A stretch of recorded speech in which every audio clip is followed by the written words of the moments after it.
So to walk people around a cinelifter who probably have not seen it before or don't know exactly the ins and outs of how it works, is that unlike DJI drones, that basically when they take off, they're gimbaled, so the drone moves independent of the camera, whether or not you can control that gimbal movement of the camera. The drone will move still independent of the camera. With FPV drones, the camera is pretty much locked for most applications. They do have cinelifter FPVs that are just crazy rigs that can have two gimbals on them. And I just seen it. That's just like, that's not a, it's good to do. It's just, let me see if we can do it. Like, right, exactly. You would have probably that no application. practical reason Exactly. to They have two big R3 or RS3 gimbals with cameras going around. It's weird. But for the most part, FPV drone, the camera is locked, fixed in a certain position. So, and how FPV drones move is that it doesn't fly through the air straight like this. It has to be at an angle to basically pull itself through the air. So when it's flying like this. So that's why we have angle and tilt adjustments for the FPV camera that you're seeing right now. You wanna? Yeah. Okay, yeah. So the FPV camera that you look at, the image that you get through your goggles, and the big cinema camera that you have. And so you have to set that angle. That's why when you see them flat on the ground, the camera's always angled in crazy configurations like this. You're like, well, why is the camera pointed up at the sky when you're basically sitting flat? Well, that's because once you're going and the camera and the drone is at an angle, the camera will be straight facing whatever you're filming, whatever you're chasing and whatnot. And you can always, this angle is completely adjustable, so you can have it to be completely flat, or you can have it, if you're really hauling 80, 90 miles an hour, you can kick it up to this. And as you can see, the more tilt the drone has, the faster the drone is going to go. So with FPV drones, there's something different from DJI drones. When you let go of the controls of a DJI drone, the drone just sits there and waits for you to tell it something. With FPV, you let go of the controls, it's going to keep going whatever direction or whatever the last input you gave it. There is no hovering, no like GPS hovering where you just take it off and it just sits there. You can hover with FPV drones, but it's still you just doing micro corrections, and it's moving around this whole time like this. It's You're never an like actual pilot for this. Exactly, you're an actual pilot. You are 100% in manual full control of whatever the drone does. You tell it what to do, what not to do, all that, this, that, and the other. So that's what gives FPV drones a little leg up, I guess I would say, over DJI drones in the terms of being able to get the types of cinematic, the dynamic, I guess, cinematic shots instead the more of just complicated shots. Yeah. Exactly, the more complicated shots, other than just, I'm gonna pan and see the landscape or whatever, which is not, like I said, they're not bad shots. Let me pop this off real quick and get this out. They're not, DJI drones have their place in the world of getting nice, good landscapes and nice establishing shots, and you can do chase stuff with Inspires and Air 2Ss and all that as well, but just to get that really dynamic, just the dynamic chase, doing flips and loops, and you'll see it where it's going, and it comes, flips, and goes down, and it catches up to a bike or a car that's right under it, and you get right beside it, and you can do circles around it and all that stuff. You just can't do those types of shots with a normal GPS camera drone. You need something like this. And back in the day, because this cinelifters are really like the drone market itself has just been blowing up like crazy. But cinelifters specifically are probably only what I would say 3 or 4 years old, maybe. It may be a little bit longer than that. But as far as mainstream goes, I would say about 3 or 4 years old.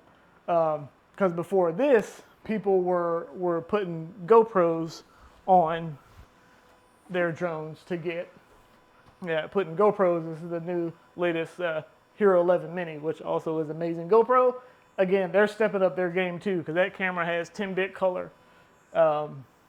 A new 8x7 sensor, which is amazing and all that, but that's a topic for another video. But they were putting GoPros on the FPV drones, and productions were like, yeah, give me that, I want that footage. Not because it was a GoPro shooting it, but because of the types of shots you could get. And so they're like, well, if we can do this with a GoPro and people will want it, imagine what the type of quality you can get if you design a drone that can carry an actual cinema camera and get you those same types of dynamic, flowing, cool looking shots. So, yeah. Walking back around the lifter. That's the tilt. This again, like I said, bump that. This table's a little bit small, but the FPV cam that you use while you're flying. So this is the camera that you actually see. I will, later on down the line, I will have a review and test another review video of the DJI transmission, because I will end up getting that for this as well, just because the range that you can get on that, again, is a perfect pairing with cinelifters, because usually you're on a set and you have a confined space where your set is, and so you know you're only going to go this way or this way, and you can have a Teradek system or another wireless system that will reach from here or here. Sometimes I've had Teradek systems where I'm in a house and I can't get the signal from one end of the house to the other. Because I was going to say it ain't that big of a house too. So I'm like, but it's all the walls and concrete and all this other transmissions. You got sound people and their waves going on. You got all kind of other Wi-Fi and stuff going on. You have to make a sacrifice to the Teradek before you use it so it'll work. Exactly, yeah. But with the DJI transmission, it has that signal strength and that range that it can just go and just keep going. And again, if I'm sending a drone way out there to chase a car or to mountain surf or anything like that, I'm not going to be right there up on the camera to have signal. So I need my image transmission to go. Also, another benefit of having that is that you can actually see what the camera is recording in real time, so you don't have to come back and play back. Because yes, I could do a live feed from my goggles, but my goggles isn't actually not necessarily what you'll see. It's aimed the same way, same angle and all that, so you get a rough estimation of what it is. It'll be like a rangefinder. Yeah, rangefinder. But you also will have your props in view and all this other stuff that you wouldn't have when you have the cinema camera. Because as you see, the FPV cam is down here, the cinema camera is up here, so there is a little bit of an offset of what each camera sees. And like we were on that last project, I did a shot for him, a little FPV interior shot. I was imitating a ghost, and the director was like, "Oh, that's a cool shot, but I'm not going to be able to see the props in view, right?" For the shot, I'm like, "Yes, no, you're not going to see the props in view, because that's not the camera that is getting your actual shot. That's just the camera that's broadcasting the live feed of me flying, so I know where I'm going." But the DJI transmission will help alleviate that, because you'll actually be able to see what the actual shot is and not just what the FPV cam shot is. So coming back around the camera to radio link antennas here and here. diversity antenna, so whichever way I turn, I should still have good radio link. These two grasshopper looking like antennas are my video link. So they're nice and long to make sure I have video link when I'm super, super far out. I do have, now I said that FPV doesn't have GPS like normal DJI drones, but they do have GPS, and that's what this is right here. And what GPS means in the FPV world is that basically if you were to lose radio link or video link, you can basically do what's called a GPS rescue. You can hit a button, because normally your video link will go out before your radio link. And if you're out far away, you will still have the ability to control, you just won't be able to see. So you can hit your video, so you're flying, it starts to break up, and then your goggles go black. But you still have control. You can hit a button called GPS Rescue. What that does is that activates sort of like an autonomous mode for the FPV drone. It stops, it turns to where home, whatever the home position was whenever it took off, and it slowly starts to fly back to home. Now, it won't come and land or whatever, but it'll just fly back to home and just kind of loiter around home until you regain control link or you regain video.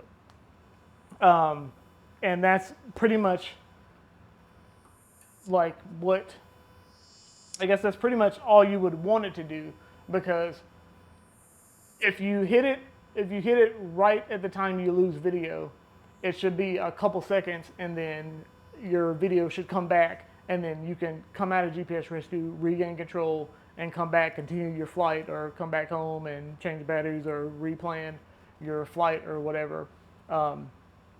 But yeah, it's not, well, for I will say this, and this kind of goes deeper into FPV than this video can go into, but for Betaflight, which is the operating system that's on this, it's GPS Rescue. It comes back and just loiters. There are other operating systems you can put on drones. One is iNav, one is RG Pilot, that has more DJI-like GPS features where you can set waypoints or you can do autonomous missions by themselves and all that. But what this drone has is Betaflight, and so it's just normal GPS Rescue where you hit a button, it comes back, you regain control, and go about your flight. And other than that, like I said, 8 motors, 8 props, and how they work, like I said, is the 4 motors on top, or one system, and the 4 motors on the bottom, or another system. So like I said, you essentially can take off all 4 of the top props and still fly. You can take off all 4 of the bottom and still fly. One can fly off. But if both props on either arm were to go, then the drone's going to go down, because it still needs that balance. Whether it's 1 or 2, as long as it still has props on the opposite side, it can hold itself up. But the minute 2 of these go, it's going down. You're in trouble. Yeah, you're in trouble, exactly. So that's why it's good to, if you do, and you're going to feel it and notice it when you're flying, if something, well, hopefully you notice it because you would have hit something and you know, oh my God, I just hit something, my prop is gone, I need to come back and fly, because it'll start shaking and all this, and you'll know that something is wrong. But yeah, it's best to, whenever that happens, come back as quickly and safely as possible, land, assess the damage, and then move on from there.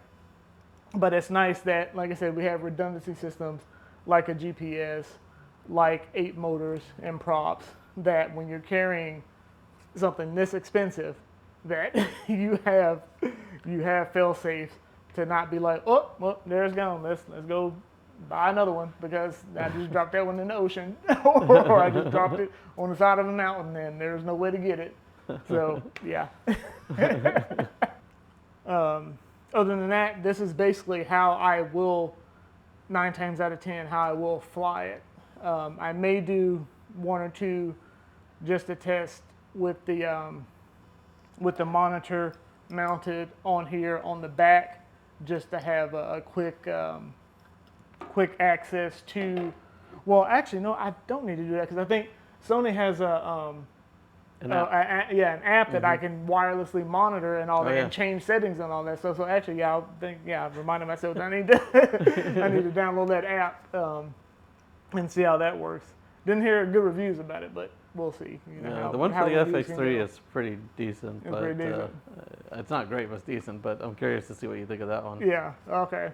As long as you can adjust the settings, I guess that's all that matters. Exactly. Yeah. Adjust the settings and then just see what a rough, not necessarily see playback, but just to see a rough framing of what I'm looking at, so I can tell. Because remember how we had that one issue where when we had the FX3, we couldn't. It was too high or too low, and we couldn't see the framing in relation to the FPV cam. But yeah. Yeah, but other than that, I am excited to finally have this and get this up in the air and start making some amazing banging footage with this. Some mountain surfing, like I said, go to the beach with it, like just car chasing. And Marco, we still got to set up some mountain. Oh, like, that's car right. That's chasing right. stuff. Mountain So, car chases. yeah, all that types of stuff. Flying through a carnival randomly. Yeah. Yeah.